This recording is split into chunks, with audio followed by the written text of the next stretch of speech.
to the Cosmos Collective. I am your host, MJ Valentine, and welcome back to Astro Thursday. So today I wanted to take this chance to chat to you guys about the full moon and the energy of the full moon. So we've just had a full moon in Sagittarius, so that was on Sunday night, if you're in Australia, and it was a big one. So I have personally always been very sensitive to the energy of the moon, in particular the full moon, and I think that that's something that a lot of people experience, and there are lots of different reasons for that, and I want to talk about some of those today, and yeah, just kind of share what I know and see whether you guys kind of can resonate with it on some level and what your experience have been with the moon as well. So I do have some notes here just like last time, so I apologize if I'm not looking straight into the camera. So yeah, let's kick it off. The study of the moon is a really powerful ancient practice. So it's something that humans have, looked towards and studied and used for practical purposes like farming and growing crops and that kind of thing, as well as for spiritual practice. So it's used in a lot of pre-Christian traditions, so a lot of pagan traditions and, deity worship, multiple deity worship.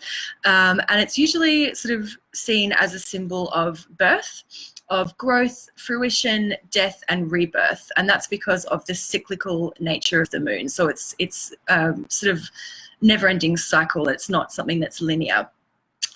There's a beautiful quote actually that relates to the ancient Celts or this Celtic tradition, and that is that to the Celts time was circular rather than linear, and I think that really beautifully sums up the energy of the moon and the way that we can harness the energy of the moon too. So as I said, the moon has a very deep history of being used for spiritual practice. So in ancient Egypt, the goddess Isis was said to have risen on the third day of the moon, and that was, the third day after a new moon. As I said, ancient Celtic traditions also used lunar eclipse events for different fertility practices. So there's a lot of different ways that the moon and moon energy has manifested throughout time. Another one that I love and that I think a lot of women resonate with in particular is that a lot of pagan traditions would see the women of villages and communities gather and moonbathe together. And this would happen around the time of the full moon each month, and they would bleed together. So it was when they would menstruate and they were all kind of in sync. And we talk about that happening now, about when you're in sync with friends or your sisters or whatever, and whenever there's a group of women, that's sort of a thing that tends to happen. And that's why. It's no accident that our menstrual cycles have 4 phases. So follicular, ovulation, luteal, and menstrual. And these things can be directly related back to the 4 stages of the moon. So it's just another type of circadian rhythm, just in the same way that when the sun comes up, we know that we're supposed to wake up. And when it goes dark and the moon comes out, our circadian rhythms tell us that, it's time to go to sleep, and our bodies produce melatonin, and that's why we start to get tired. So it's very similar. And I think that women in particular can feel a really close spiritual alignment with the cycles of the moon, and it's a beautiful energy to be working with. So in a more like practical or scientific sense, obviously we know that the moon affects the tides, and this has an impact on us too, being that we are made up of like 90% water. I think it's not a far stretch to maybe be open to the idea that the moon does impact us in that way. And people always tend to report feeling a little crazy around the full moon. And I don't know if this is like common knowledge, but the term lunacy and like being a lunatic has been around since I think the 16th century, I read today, and that is directly from the word lunar. So that's where that expression comes from, like feeling like a lunatic. It's because of the way that behavior would change around the lunar cycle and the full moon. I think that this is also where the legend of the werewolf comes from too. So, not necessarily a person that would turn into a wolf and attack villages and small children, but it does speak to that kind of psychological shift that happens when the moon is full and we all kind of go a bit nuts. Also the moon card in tarot. So, you know, we talk a lot about how these different concepts and theories interplay and interact with each other. And the moon card in tarot is really associated with self-power and, you know, change and not being swept away in our emotions. So the moon is a very feminine energy, a very highly attuned to her emotions. But the moon card in tarot is really about figuring out what's real and what's not and allowing your intuition to guide you in your choices. So it's a beautiful card. So what does all of this mean for modern times and modern spirituality and modern spiritual practice? I think that a lot of people rely on two phases of the moon. So they look at the new moon and the full moon. So the new moon is all about setting intentions and, you know, coming up with a direction for where you want things to go. And it's a beautiful time to manifest things. So we're thinking about what we want and how we're going to achieve those goals. Whereas the full moon is all about shedding and releasing and letting go of things that no longer serve us. And I think that's also a beautiful energy too that surrounds the full moon. Some people also include a quarter moon and a 3/4 moon in that. And like I said before, that follows the 4 cycles of menstruation, ovulation, that kind of thing. The 4 seasons, all of these things are directly interrelated. And that's the part that I find really interesting about this and all kinds of spiritual practice.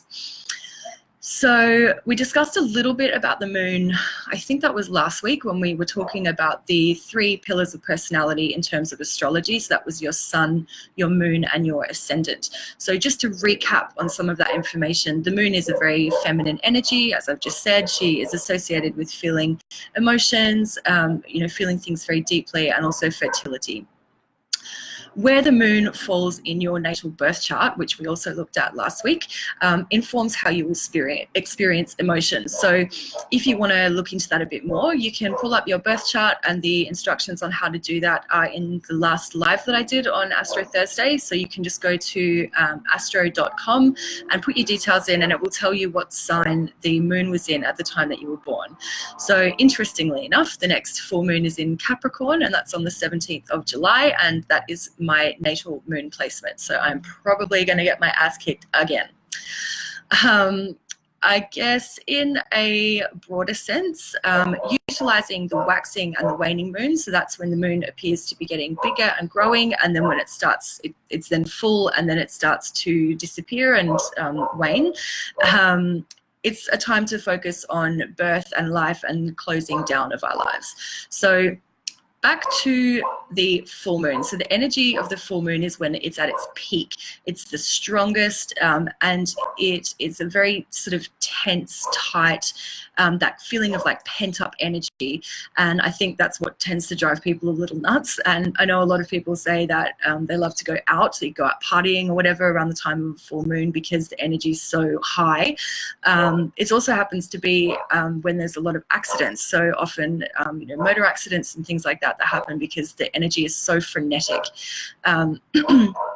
But the beautiful thing about a full moon is that a few days after, there's this gorgeous release of energy, and it's a huge feeling of relief. Writer Ariana Palmieri calls this a cosmic sigh, which I think is really beautiful. It's a great way to describe what that feeling is like.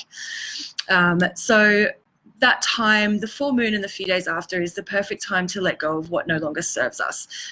Just like menstruation when we have our period, but it's sort of letting go of emotional and spiritual blockages and negativity.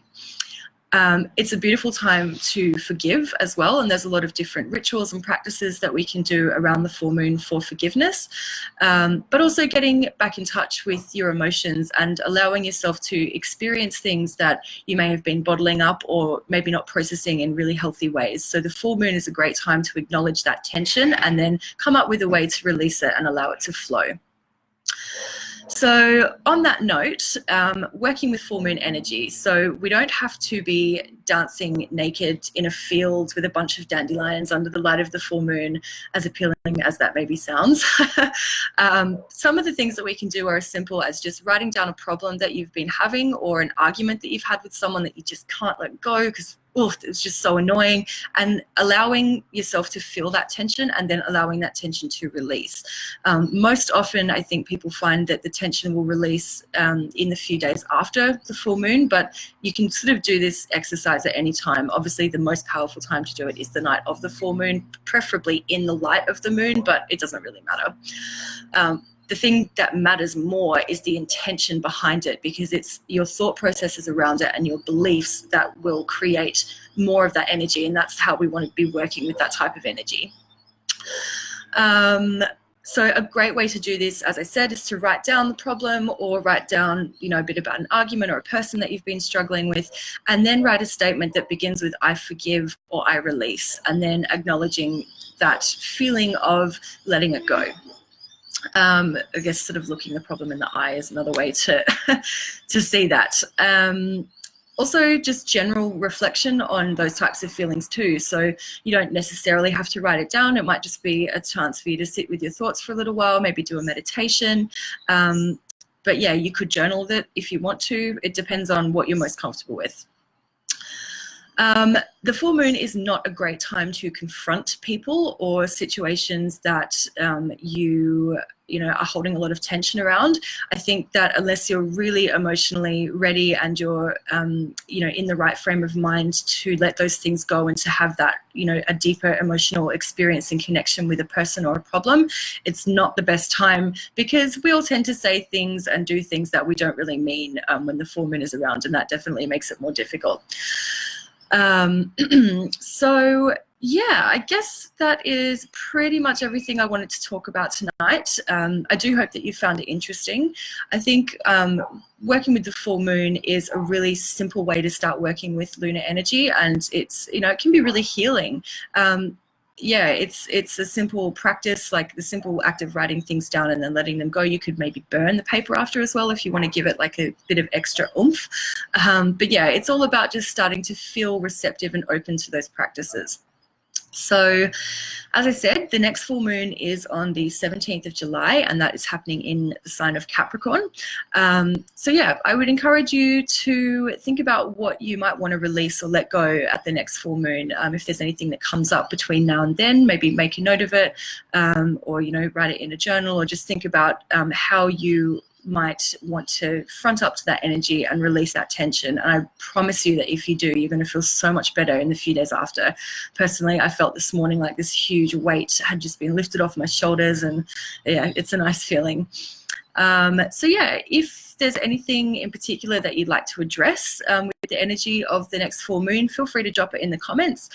If it's a bit personal and you don't really want to share it, that's fine. Maybe you could leave a comment suggesting, something that you could write down, or a phrase that might be helpful to someone that wants to work with lunar energy. And I'm going to make a note and remember to remind everyone just before the full moon, so that we can maybe all do this practice together as a collective, which would be really cool. And it just kind of increases that energy and raises the vibe, which is not always a good thing.